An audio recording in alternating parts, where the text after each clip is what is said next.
Firman Tuhan hari ke-344 9 Desember tahun 2024. Injil Matius pasal 5 ayat 25. Perikop, kekuasaan anak manusia. Firman Tuhan pada hari ini,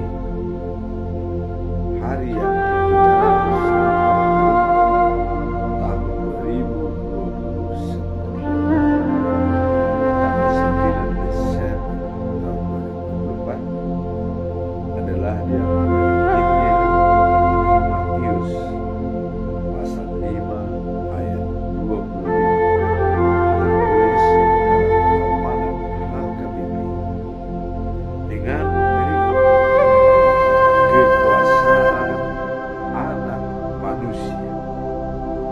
Nasnya adalah, aku berkata kepadamu, sesungguhnya saatnya akan tiba dan sudah tiba bahwa orang-orang mati akan mendengar suara Anak Allah, dan mereka yang mendengarnya akan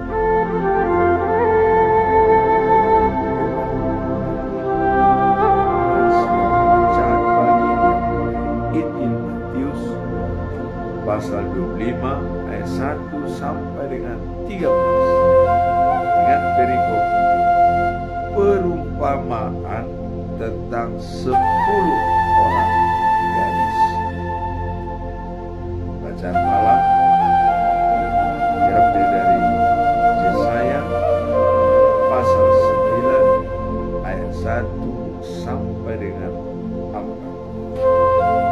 Raja yang akan datang. Sebagaimana biasanya sebagai pedoman kita pada bulan Desember 2024, diambil dari topik yaitu kenakanlah perlengkapan senjata perang. Sampai topik sebelumnya, ini topik selama 1 bulan penuh, dijabarkan dalam Yohanes pasal 1 ayat 9.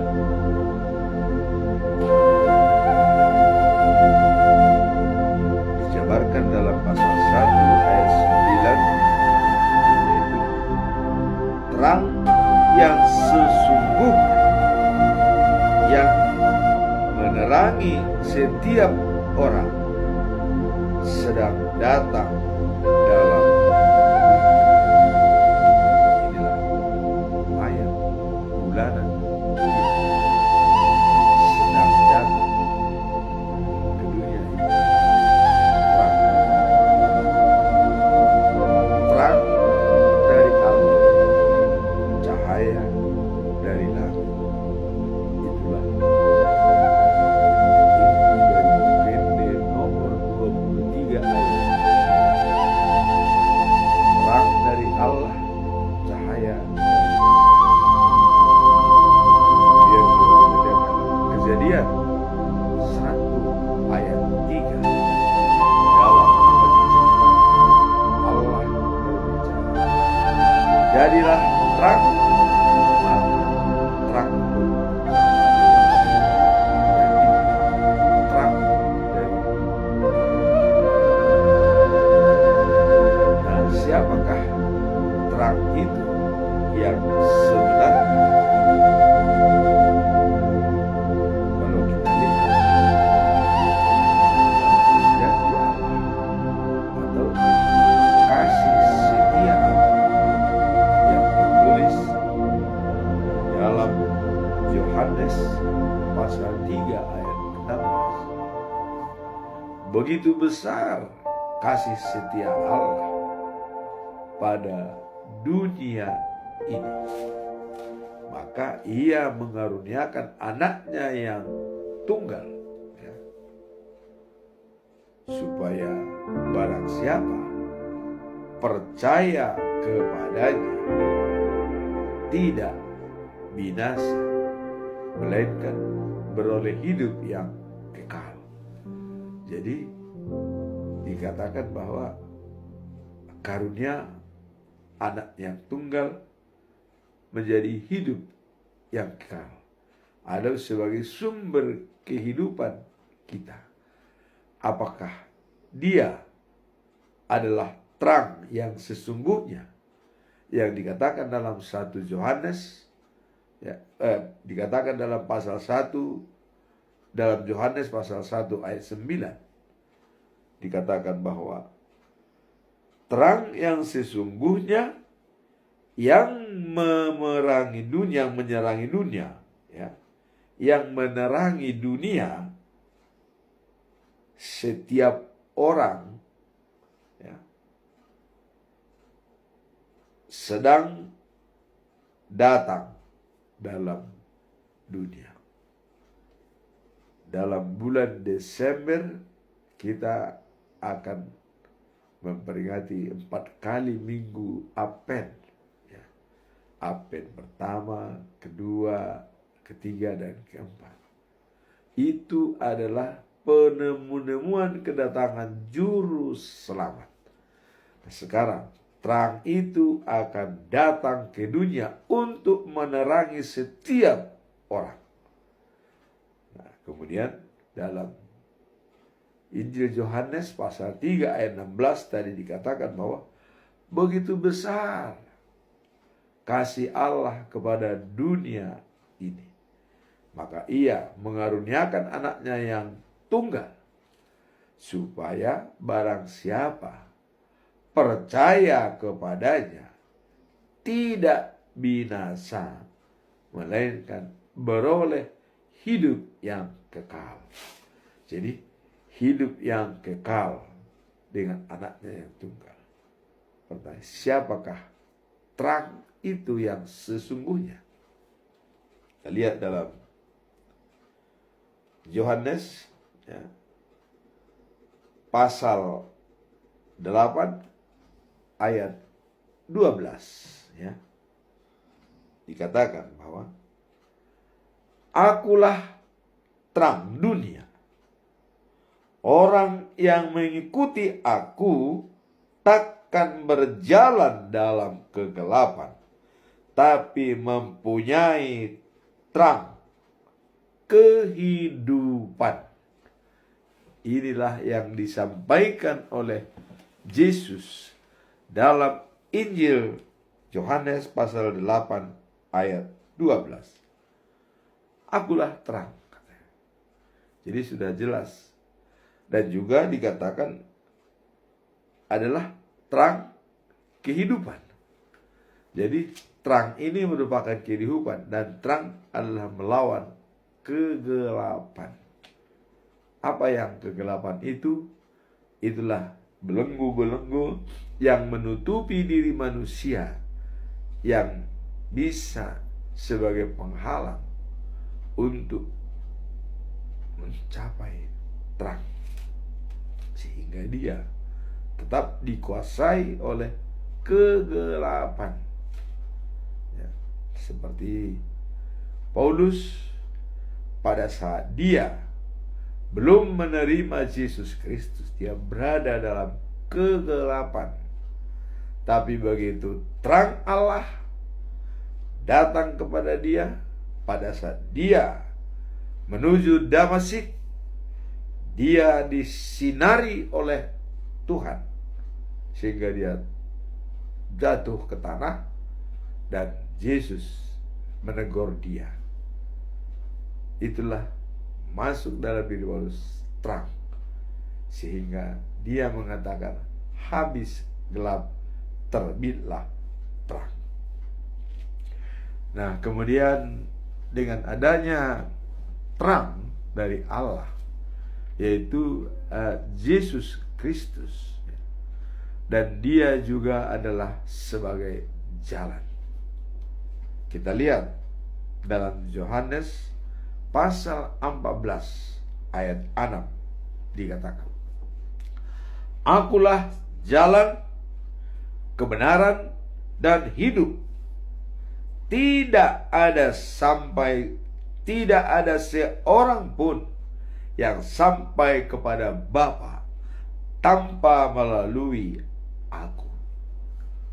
Ini jelas. Dia adalah jalan, kebenaran, dan hidup. Ya. Tidak ada seorang pun yang sampai kepada Bapa tanpa melalui Dia. Ini jelas. Namun kata-kata Yesus ini dicoba diterjemahkan oleh Filipus, ya, sampai kepada Bapa. Di mana Bapa itu? Kata Filipus. Tunjukkan kepada kami supaya kami juga tahu. Wah, ini Filipus adalah hamba Tuhan, pengikut Kristus yang sudah dipilih oleh Yesus sebagai muridnya. Yesus mengatakan, Filipus, mengapa engkau sudah bersamaku selama ini, tapi mengapa kamu tidak kenal siapa Bapa itu dan di mana Bapa itu? Yesus mengatakan, sehingga penegasan Yesus sebagai kebenaran firman Tuhan, dia mengatakan, melihat Bapa, melihat aku. Aku berada di dalam Bapa dan Bapa berada di dalam aku. Jelas. Inilah kebenaran firman Tuhan. Tidak ada firman lain yang menangkal ini. Tanpa Yesus, kita tidak bisa berbuat apa-apa. Tapi sebelum kedatangan Yesus, memang semua orang, termasuk mulai dari Musa, ya, sampai kepada sebelum Yesus lahir, semua langsung direct berhubungan dengan Tuhan Allah. Tetapi setelah Allah mengurniakan anaknya yang tunggal seperti dalam Injil Yohanes pasal 3 ayat 16 tadi mengatakan, begitu besar kasih Allah. Jadi Allah mengasihi dunia ini sehingga dia mengirimkan anaknya yang tunggal. Dan dengan catatan, siapa yang percaya kepadanya tidak binasa. Artinya tidak menghadapi kematian selama-lamanya. Tetapi dikatakan akan mendapatkan kehidupan yang kekal. Dan tadi dikatakan kehidupan yang kekal adalah terang Allah. Yesus mengatakan, akulah terang. Barang siapa percaya kepadaku tidak akan kegelapan, dan dia akan memperoleh terang kehidupan. Jadi senjata melawan kegelapan adalah terang. Terang itu adalah Yesus. Nah, kebenaran firman tadi sudah jelas dikatakan bahwa melihat aku, melihat Bapa. Bapa ada di dalam aku ada di dalam Bapa. Inilah kebenaran firman Tuhan Allah bahwa Yesus adalah Tuhan. Ya. Kalau kita lihat dalam Injil Yohanes pasal 1 ayat 1. Pada mulanya adalah firman. Ya. Firman itu bersama-sama dengan Allah. Dan firman itu adalah Allah. Jadi semua yang terjadi adalah karena firman Allah. Kejadian 1 ayat 3. Jadilah terang, terang jadi. Dan bisa menerangi seluruh dunia. Dan terang itu dijelaskan lagi adalah Yesus untuk menerangi semua manusia. Nah, kemudian tadi dikatakan, akulah kehidupan. Bagaimana bentuk daripada kehidupan? Secara aktual dalam diri kita, bahwa kehidupan itu ada kaitannya dengan makanan dan minuman.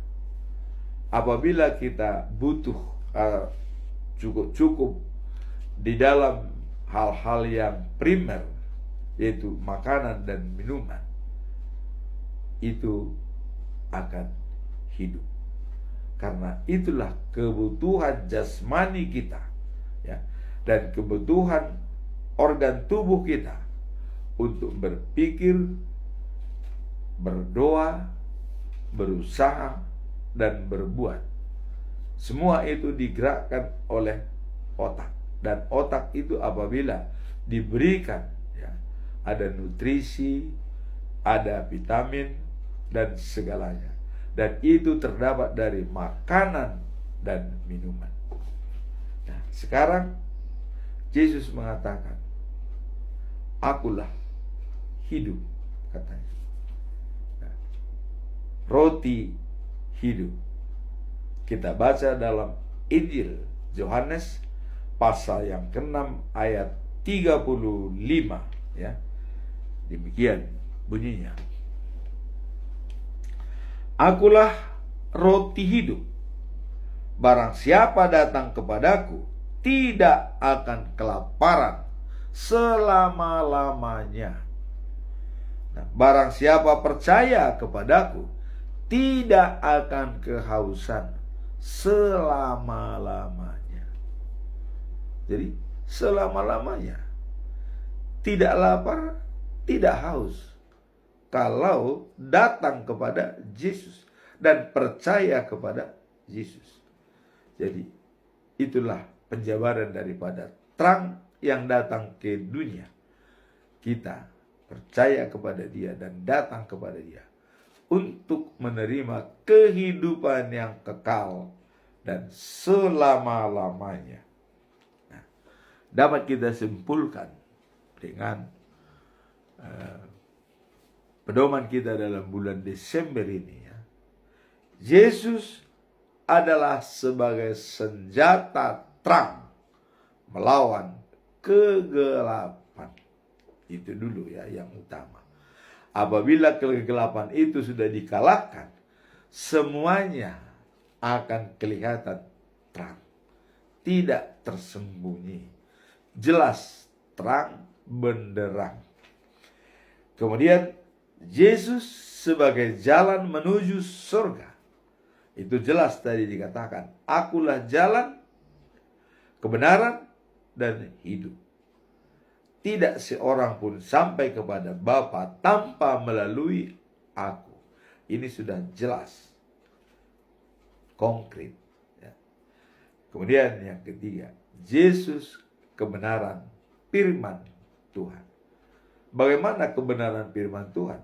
Bahwa Yesus itu adalah Tuhan, ya.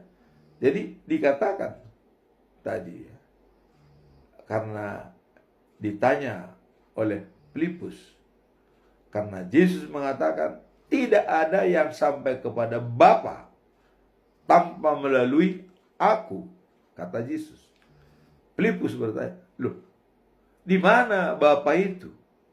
Tunjukkan kepada kami, supaya kami juga tahu, ya. Yesus mengatakan, Filipus, kau bersama ini selama dengan aku, tapi kau masih belum mengerti di mana Bapa itu. Saya tegaskan kepadamu, melihat aku sama dengan melihat Bapa. Jelas. Aku berada di dalam Bapa dan Bapa berada di dalam aku. Terus bagaimana lagi kau mencari Bapa itu? Itulah yang disampaikan oleh Tuhan Yesus. Inilah kebenaran firman Tuhan, ya, bahwa firman Tuhan adalah Allah pada mulanya. Dan firman itu bersama dengan kita di dunia ini. Ya, itulah Yesus.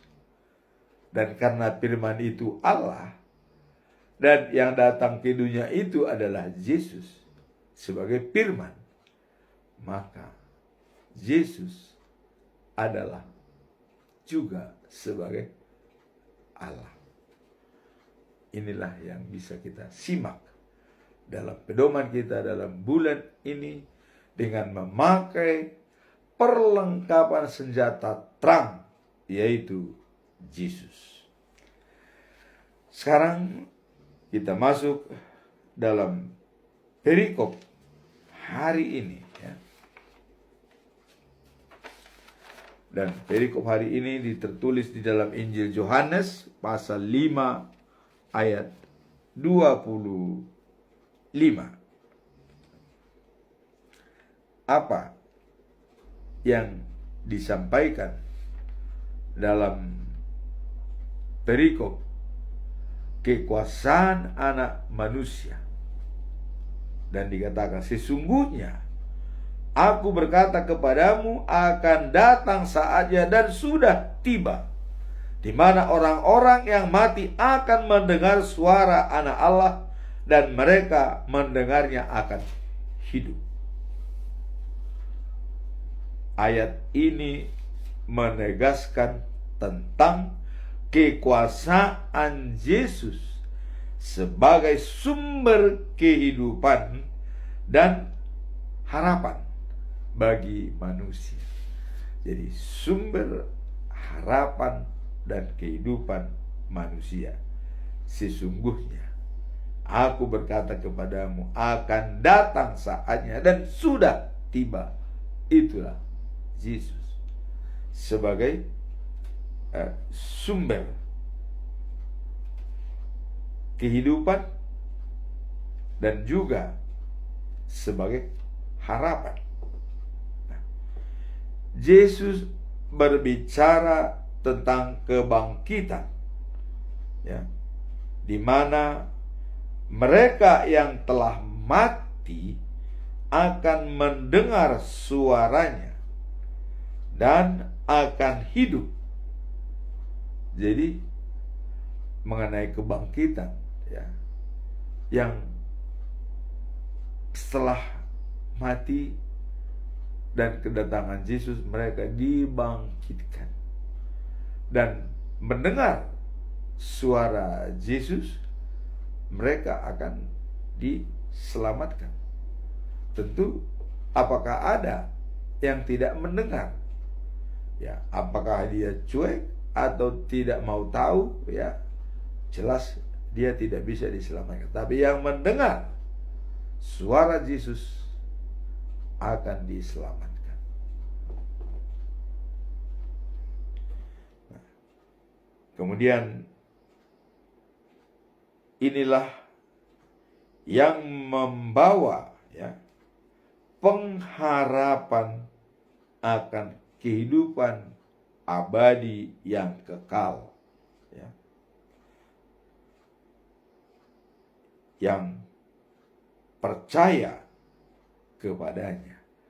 Jadi bukan hanya mendengar saja, tapi yang percaya kepadanya akan hidup kekal.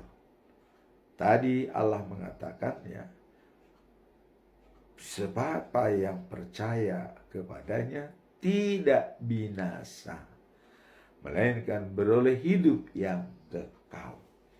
Jadi dalam perikop ini adalah kekuasaan anak manusia, bahwa dialah yang berkuasa untuk memberikan kehidupan yang kekal bagi semua orang. Itulah janji pengharapan itu. Dan dengan demikian, pentingnya iman dalam relasi kita dengan Tuhan. Kalau Martin Luther mengatakan keselamatan itu adalah anugerah, Jadi sola gratia, keselamatan adalah anugerah.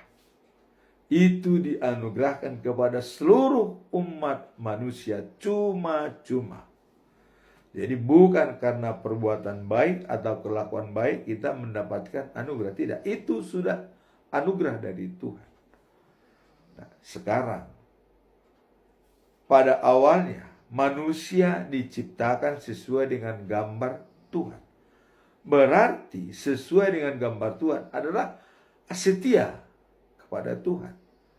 Maka diberikanlah keselamatan bagi orang yang setia sebagai hadiah. Ya. Dan keselamatan, ya, anugerah yang diberikan cuma-cuma itu hanya berdasarkan iman. Jadi kita diselamatkan hanya karena iman. Jadi bagaimana kita mengambungkan hubungan kita? Iman dengan Tuhan. Di sini pengakuan iman yang kita kumandangkan setiap minggu. Aku percaya kepada Allah Bapa, Khalik langit dan bumi. Aku percaya kepada Yesus Kristus, anaknya yang tunggal, Tuhan kita. Dan aku percaya kepada Roh Kudus, persekutuan orang-orang kudus. Itulah pengakuan iman. Dan kita akan dibenarkan dengan pengakuan iman tersebut, iman percaya, sola fide. Nah, dan semua ini bisa kita capai hanya terdapat di dalam kitab suci buat agama orang Kristen, yaitu Alkitab. Sola Scriptura, kata Martin Luther.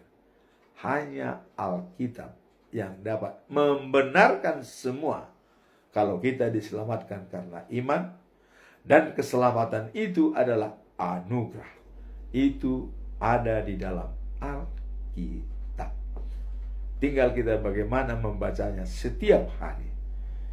Itulah yang dikatakan, ya. Yesus berbicara tentang kebangkitan itu. Jadi pada saat manusia itu bangkit akan mendengar suara Yesus, dia akan diselamatkan. Dan bukan hanya mendengar, tapi dia percaya bahwa Yesus adalah roti hidup yang bisa memberikan kehidupan yang kekal selama-lamanya. Kemudian kita masuk dalam perikop kedua, yaitu bacaan pagi, ya. Diambil dari Injil Matius pasal 25 ayat 1 sampai dengan 5. Perikop adalah gadis, ada 10 orang. Bagaimana perumpamaan dari gadis yang 10 ini yang disampaikan oleh Yesus? Ada 10 orang gadis menunggu pengantin untuk menjemput dia. Jadi pengantin laki-laki itu belum datang, akan datang menjemput dia, sehingga dia menunggu dengan sabar. Dalam penantian ini ada 5 orang gadis yang bijaksana. Yang bijaksana tentu dengan mempersiapkan lampu, dan dia juga bisa memprediksi apakah kedatangan Tuhan itu bisa terlambat atau lebih cepat. Kalau lebih cepat, minyak yang disiapkan cukup. Tapi kalau lebih lambat atau terlambat, misalnya 1 jam atau beberapa jam, tentu minyak yang diisi di dalam pelitanya itu tidak cukup.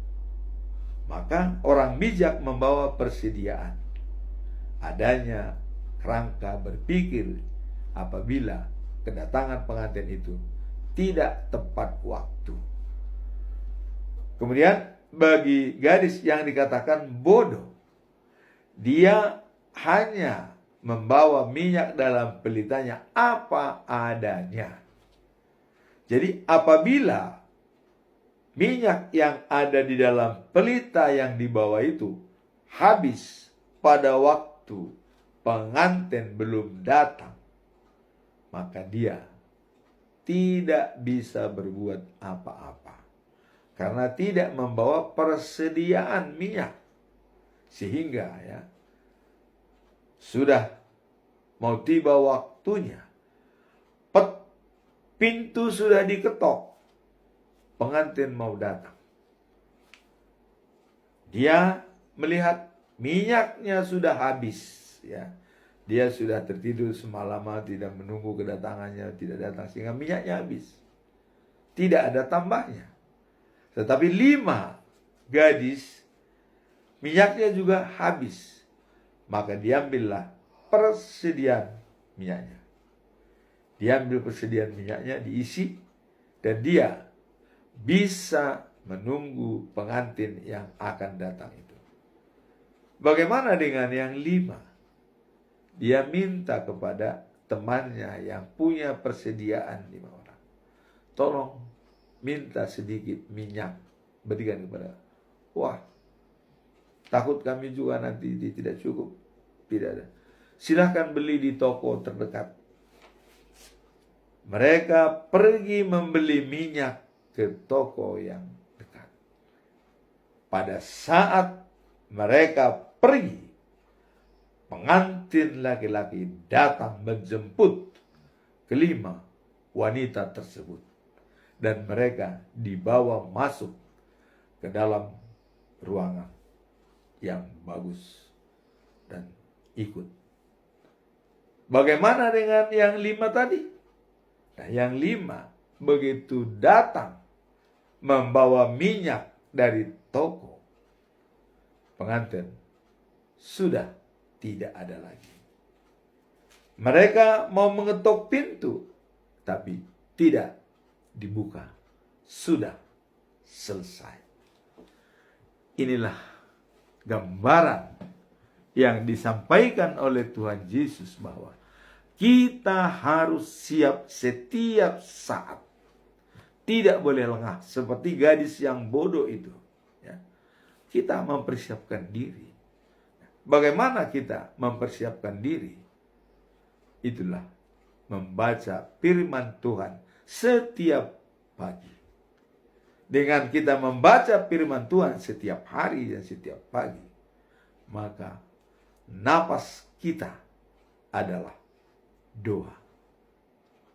Dan kita siap setiap saat.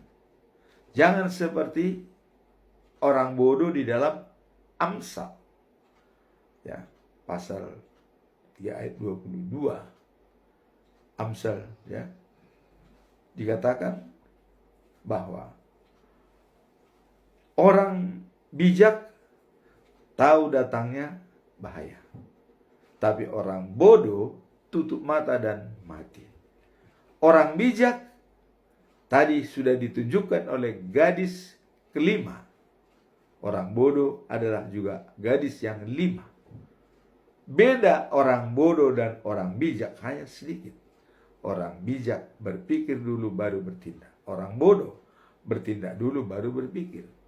Nah, jadi dalam hal ini bahwa Yesus mengatakan selalu waspada. Kalau Mother Teresa mengatakan, bila lampumu mau hidup, tambahlah minyak. Dia akan menyala terus. Itu digambarkan lampu hidup adalah hubungan kita yang hidup dengan Tuhan. Kalau kita merasa ditinggal oleh Tuhan, back to Bible, kembali membaca firman Tuhan. Seperti tema Natal pada bulan ini, kembali ke Bethlehem.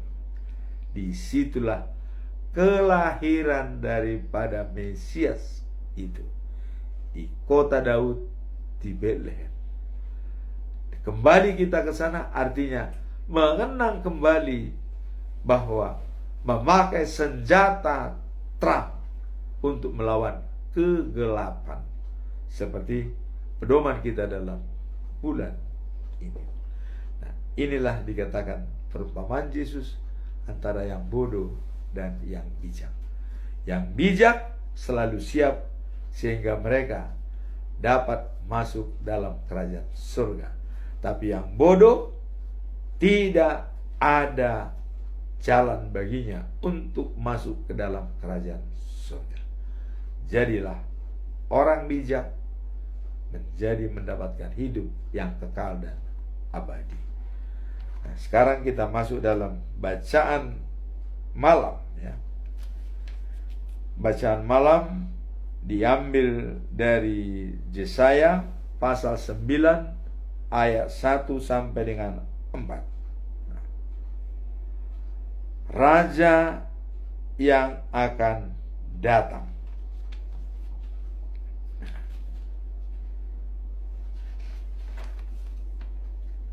Daerah yang didiami suku-suku Zebulun dan Naphtali pernah dianggap rendah oleh Tuhan. Tetapi di masa yang akan datang, walaupun memberi kehormatan kepada seluruh wilayah dari Laut Tengah ke timur sampai seberang sungai Yordan, bahkan sampai Galilea yang didiami orang-orang asing. Nah, dikatakan bangsa yang hidup dalam kegelapan melihat sinar cemerlang yang didiam dalam bayangan kematian dan disinari cahaya terang. Jadi adanya pada orang yang berada dalam kegelapannya dan melihat sinar cemerlang yang didiami bayangan kematian disinari cahaya terang. Jadi mereka sudah melihat bayangan kematian disinari oleh cahaya terang. Nah, Tuhan kepada mereka bersuka cita dan berbuat dan bertobat dan kabar gembira karena kebaikanmu, seperti orang yang bersukaria waktu mengumpulkan panenan atau membagi jarahan. Jadi di sini dikatakan Tuhan kepemimpinan mereka dan membimbing mereka sukacita besar yang kubuat, dan mereka bersorak-sorai. Mereka gembira karena kebaikan, seperti orang yang bersukaria waktu mereka mengumpulkan panenan atau membagi jarahan. Jadi ada istilah waktu panen mereka bersukaria. Nah, kemudian ayat 4 dikatakan, engkau sudah mengambil bebannya yang berat dan kayu pikulan dari badannya. Jadi yang bahu yang dipikulkan itu dalam bahunya itu sudah diambil. Dan yang merasa umatmu sama seperti ya, yang waktu yang silam ketika engkau mengalahkan tentara Midian. Jadi dikatakan di sini bahwa engkau sudah mengambil bebannya. Jadi tadi kita lihat kuasa ya, daripada raja yang akan datang akan mengambil beban-beban berat yang kita alami. Jadi beban-beban itu apa? Penderitaan, bahkan kata yang mengalahkan. Tadi dikatakan tentara Midian. Itu juga sudah mengurangi beban dari musuh. Nah, tapi sekarang dikatakan apa makna dan pesan moral dari ayat tersebut dalam Injil Matius pasal 25 ayat 1 sampai dengan 4. Raja yang akan datang. Mari kita lihat ya. Ayat ini mengandung makna yang dalam. Jadi ayat ini mengandung makna yang dalam mengenai apa? Mengenai harapan dan penyelamatan. Jadi harapan dan penyelamatan ya, melalui kedatangan Yesus Kristus yang dinyatakan sebagai terang bagi mereka yang berada dalam kegelapan. Nah, jadi dengan kedatangan Yesus membawa terang bagi mereka yang berada dalam kegelapan. Nah, itulah makna daripada kedatangan Yesus sebagai ya, mengenai harapan dan penyelamatan. Jadi kalau kita sudah punya harapan, itu namanya sudah masuk dalam senjata terang. Dan kedatangan Yesus itu sudah berada dalam diri kita, karena kita punya harapan dan penyelamatan. Nah, kemudian ayat ini menegaskannya bahwa meskipun ada kesulitan dan penderitaan, Tuhan akan memberikan terang dalam sukacita kepada umatnya. Jadi dalam kesusahan, kesulitan, ya, Tuhan akan memberikan solusi. Dan tadi dikatakan, kuk yang dipikulkan itu diangkat. Beban itu diambil oleh Tuhan Allah.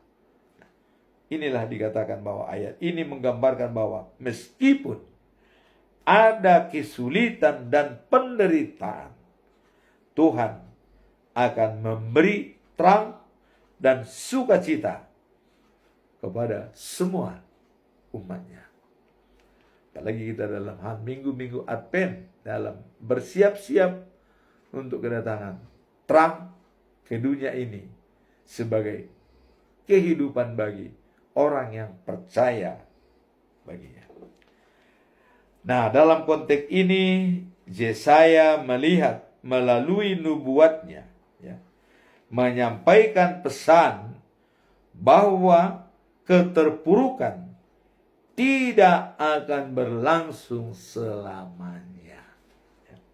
Jadi ada waktunya bersedih, ada waktunya bergembira, dan kesedihan itu tidak selama-lamanya. Itu yang dikatakan dalam konteks ayat ini. Dengan adanya Raja yang akan datang sebagai penyelamat dunia. Nah, di dalam ayat 2 tertulis ya, ia rakyat yang berjalan dalam kegelapan telah melihat terang yang besar ya.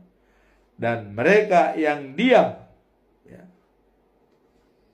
di negeri bayang-bayang maut terang telah bersinar atas mereka. Jadi orang-orang yang berada di negeri dengan bayang-bayang maut, terang telah bersinar kepada mereka. Itulah kedatangan Yesus Kristus. Hal ini menunjukkan bahwa terang ilahi akan datang untuk memberikan harapan. Nah, jadi penafsiran oleh para ahli Alkitab itu mengidentifikasikan bahwa kedatangan juru selamat adalah pemenuhan janji Tuhan. Jadi adanya kedatangan juru selamat adalah merupakan penggenapan janji Tuhan untuk membawa kedamaian dan pembebasan dari belenggu dosa. Jadi adalah pembebasan dari belenggu dosa. Jadi juru selamat itu adalah sebagai pemenuhan janji Tuhan untuk membawa kedamaian dan membebaskan kita dari belenggu dosa. Tadi dikatakan, barang siapa percaya kepadanya tidak binasa, melainkan beroleh hidup yang kekal. Itulah janji pemenuhan dari Tuhan. Sudah diingatkan, akan datang ke dunia ini anaknya yang tunggal Tuhan. Dan barang siapa percaya kepadanya tidak binasa, beroleh hidup yang kekal. Kemudian, kapan dilantik Yesus sebagai Tuhan? Nah, kita melihat pada waktu Yesus dibaptis di sungai Yordan oleh Yohanes Pembaptis. Apa yang terjadi? Waktu Yesus keluar dari air setelah dibaptis, langit terbuka dan turun dari langit semacam burung merpati, dan itu menggambarkan roh Allah hinggap pada Yesus. Keluarlah kata-kata Allah dari surga. Pada saat itulah Yesus dilantik sebagai anaknya yang sesungguhnya datang ke dunia ini, disaksikan oleh manusia Yohanes Pembaptis. Apa kata-kata Allah pada waktu itu? Inilah anak kesayanganku, kepadanya aku berkenan. Jadi kalau Yesus tadi mengatakan, aku berada di dalam Bapa dan Bapa berada di dalam aku, inilah buktinya. Allah mengatakan, inilah anak kesayanganku, kepadanya lah aku berkenaan dan menyenangkan hatiku. Jadi pantas Yesus mengatakan, melihat aku sama dengan melihat Allah, karena Allah berkenan pada Yesus. Jadi tidak ada lagi Allah lain. Maka sangat kita sayangkan apabila ada orang yang belum percaya kepada Yesus sebagai Tuhan. Bertobatlah segera, karena dalam Injil dan dalam Al-Quran juga disebutkan bahwa yang menghakimi manusia nanti pada kedatangan kedua kali adalah Yesus. bagaimana kita bisa dihakimi sedangkan kita tidak mengenal Dia sebagai kebenaran firman Tuhan? Maka harus kita melihat bahwa Yesus adalah kebenaran firman Tuhan dan Yesus adalah sama dengan Tuhan. Dialah jalan satu-satunya menuju surga dan life after life, the news of Jerusalem. Nah, inilah yang menjadi pedoman kita di dalam ayat 4 tertulis ya. Sebab engkau telah mematahkan beban yang menekan mereka, tongkat yang di tangan ya penguasa, dan dengan ini Tuhan menunjukkan kesayangan ya atau keagungannya untuk membebaskan umatnya dari penindasan. Itulah firman Tuhan pada hari ini. Jadi hiburan kita, Tuhan membebaskan kita dari penindasan, dari belenggu-belenggu yang menutupi diri kita, yang bisa membuat kita menjadi sulit. Tuhan akan membantu kita apabila kita selalu berkomunikasi dan berpengalaman dengan Tuhan. Dengan minggu-minggu Advent dan dengan pedoman kita selama bulan Desember, kenakanlah senjata, perlengkapan senjata terang. Karena terang itulah yang awalnya melawan semua kegelapan, sehingga kita akan beroleh hidup yang kekal. Amin. Tuhan memberkati kita semua.